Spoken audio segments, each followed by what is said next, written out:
उमरेड येथील एनटी उरकुडे आत्महत्या प्रकरणी तूर्तास पोलीस चौकशी सुरू असून उमरेड पोलिसांनी उरकुडे यांनी लिहिलेल्या सुसाईड नोटवरील हस्तलिखितांची शहानिशा करण्यासाठी हस्तलिखिते लॅबमध्ये रवाना केले आहे। तर दुसरीकडे उरकुडे कुटुंबियांनी सुसाईडमध्ये नमूद असलेल्या उमरेड नगरपालिका अधिकारी आणि पदाधिकाऱ्यांवर कारवाईची मागणी केली आहे। 2 दिवसापूर्वी मानसिक दडपणात येऊन उमरेड नगर परिषदेचे सेवानिवृत्त कनिष्ठ लिपिक एनटी उरकुडे यांनी गळफास घेऊन आत्महत्या केली होती। दरम्यान त्यांनी सुसाईड नोट्स लिहून त्यात अनेकांची नावे नमूद करून मानसिक दडपणाखाली आत्महत्या करीत असल्याचे स्पष्टपणे नमूद केले आहे। ते सुसाईड पत्रात लिहितात की मला प्रशासनाच्या अनागोंदी कामकाजातून शरीराच्या डाव्या भागाला अर्धांग वायूने पछाडले। या आजाराने डावा डोळा, मेंदू, नाक, कान आणि दातांची चौकट निकामी झाली, त्यामुळे शरीराचे संतुलन बिघडले। पुढे ते म्हणतात, पत्रात नमूद व्यक्तीची मला फसवण्यासाठी सोचून समजून केलेली साजिश आहे। यातूनच मानसिक तणाव निर्माण झाला असून माझ्या जीविताला अनुचित धोका निर्माण झाल्यास नमूद असलेल्यांवर कायदेशीर कारवाईची मागणी त्यांनी या पत्रातून केली आहे। या प्रकरणी आम्ही सखोल चौकशी केली असता उरकुडे कुटुंबियांनी सुसाईड नोट्स मधील आरोपांना दुजोरा दिलाय। उरकुडे यांच्या पत्नी म्हणाल्या, स्वेच्छानिवृत्ती स्वीकारल्यानंतर ते बहुतेकदा घरीच असायचे।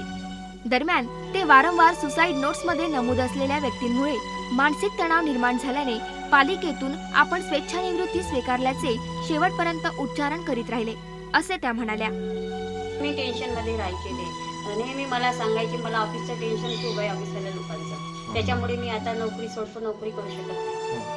आणि जे मेंबर लोक आहे त्यांचा पण खूप त्रास आहे मला, ते सांगत होते। म्हणजे रमाकांत बावणे आहे ना, त्यांनी राड उचलला हे नेहमी मला सांगायचे। मग तुम्ही काही समजावण्याचा काही प्रयत्न वगैरे करत असाल त्या दरम्यान? हो, मी केला, पण ते नाही म्हणे आता मी करू शकत नाही, मी बिमार माणूस म्हणे मला एखाद्या दिवशी तिथे मारून टाकतो। आणि झाडे, पालपांडे, रेवतकर, रुद्र वाघमारे सगळे आहेत, त्यांचा मला फारच त्रास आहे म्हणे।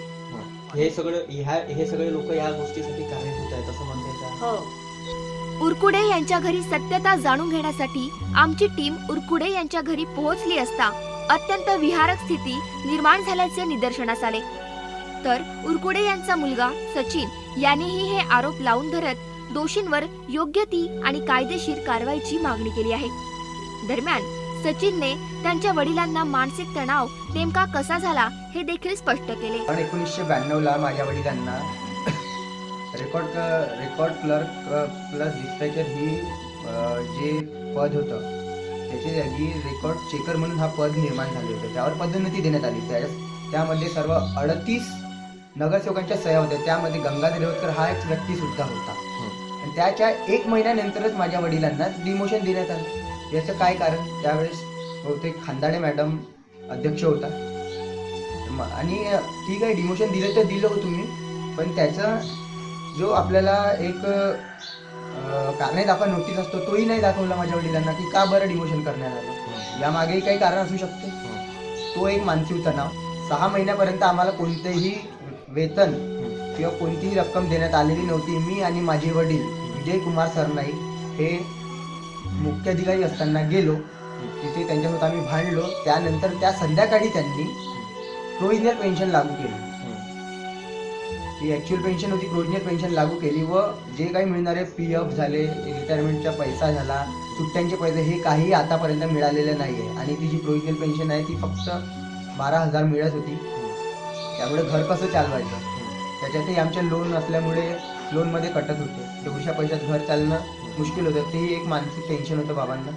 उरकुडे कुटुंबियांनी पालिकेवरील संताप व्यक्त करताना पालिकेवरच शेकडो नागरिकांसह प्रेतयात्रा नेली होती। न्यायाची याचना करीत दोषींवर कडक कारवाई करण्याची मागणी केली होती। या प्रकरणी तहसीलदार राहुल सारंग यांनी निवेदन स्वीकारून कायदेशीर कारवाई करण्याचे आश्वासन दिले। तर तुर्तास या प्रकरणाचे तपास उमरेड पोलीस करीत असून नुकतेच उरकुडे यांच्या हस्तलिखिताची पुरावे फॉरेन्सिक लॅबकडे रवाना करण्यात आले।